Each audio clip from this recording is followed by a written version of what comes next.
Hello mga kabibig! Welcome back sa ating bagong YouTube channel. Ito ang pinakamaingay ng YouTuber sa balat ng YouTube. Ako si Kabibig, maglabak-labak na tongue with evidence. Congratulations, VP Sara Duterte!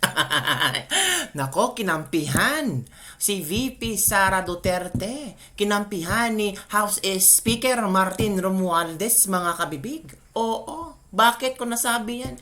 Kasi nagsalita na si Speaker Martin Romualdez na ayaw niya na mag-zero budget ang Office of the Vice President. Nako po, paano yan?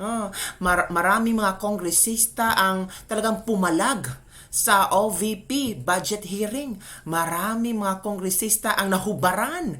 Marami mga kongresista ang kung saan nalaman ng mga tao kung anong klase silang kongresista at na lifestyle check pa ang mga ibang ito. Naku, paano yan?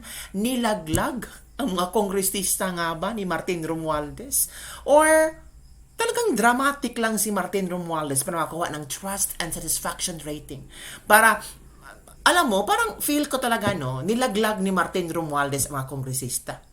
Kasi, ramdam ni Martin Romualdez kung sasang-ayon siya sa mga kongresista na zero budget si VP Sara, lalong sasadsad ang kanyang performance rating.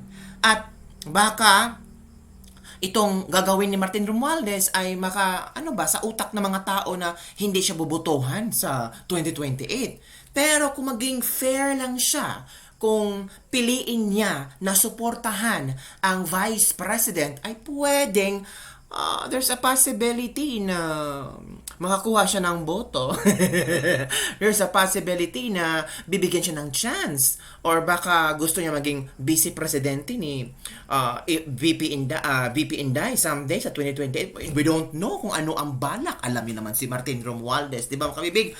Kaya nga sabi ng ilang netizen, kawawa yung mga kongresistang talagang ginulgor ang oras nila para siraan si VP Sara, kutsain si VP Sara, sinabihan pa na pusit, sinabihan pa na bratenela, kung ano-ano pa mga ginagawa nila para lang masira ang pangalan ni VP Sara. Pero itong si Martin Romualdez,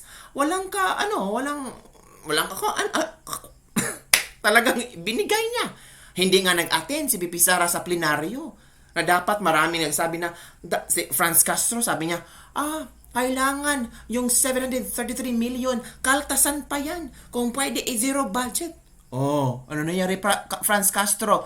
Maintain ang budget ni VP Sara Duterte. Kaya ito ang statement ni Martin Romualdez, mga kabibi. Nagbigay ng statement si Martin Romualdez. Paano na lang ito, mga kabibig? Ano kaya ang sasabihin ng maraming netizen? Tinanggihan ni House Speaker Martin Romualdez ang mungkahi ng ilang miyembro ng Kongreso na bawasan pa ang budget ng Office of the Vice President sa kabila ng hindi pagsipot ni Vice President Sara Duterte sa budget deliberations. Ang sakit naman.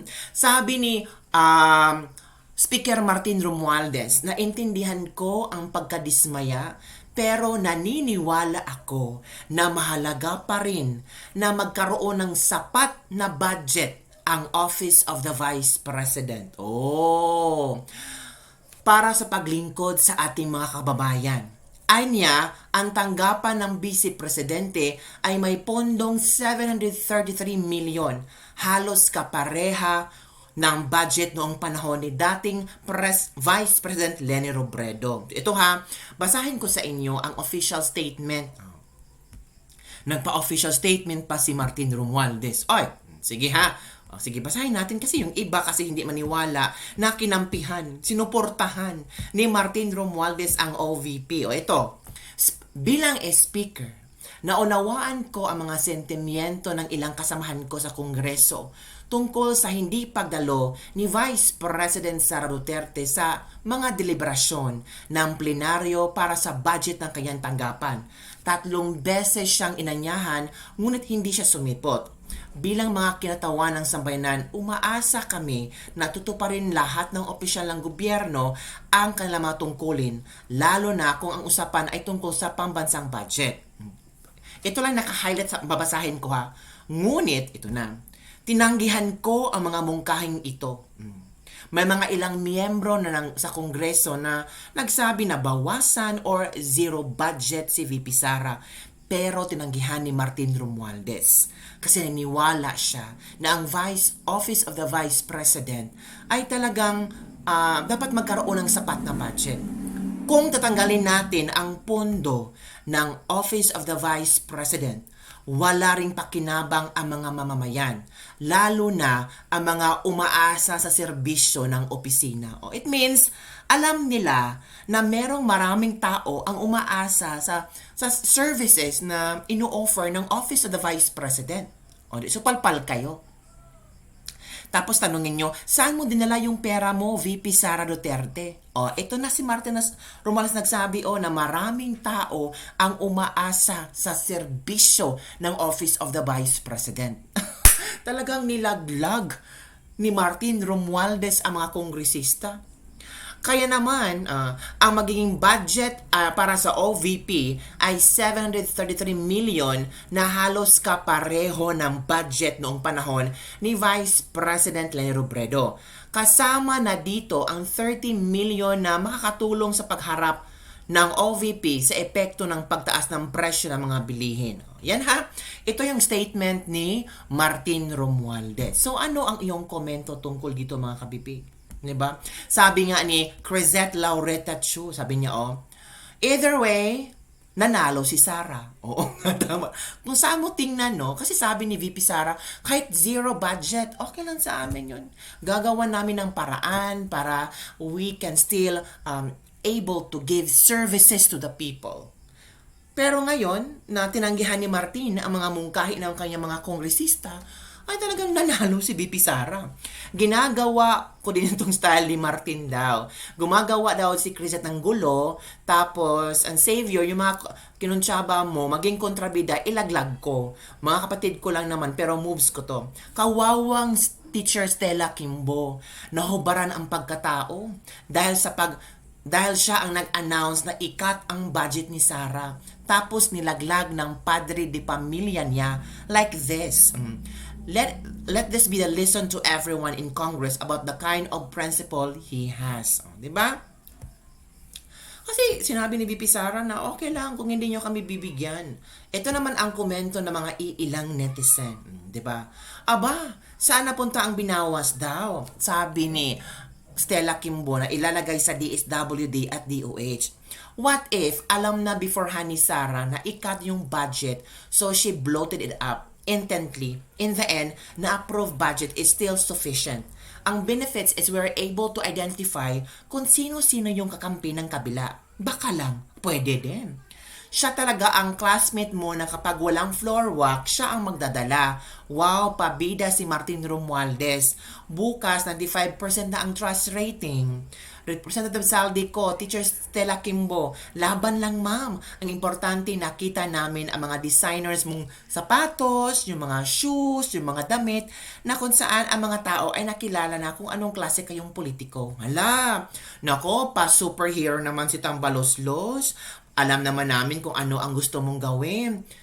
So scripted. Stick to the plan pa more. Kahit ano pang drama ni Tambaloslos, never again. Puno na kami sa ginawa niyo sa aming Agila. Durog na ang puso namin sa inyo, pang-aapi sa kanya. Buti na lang sa kanyang tatag, di kami nawawalang pag-asa. Forever Inday Sara kami.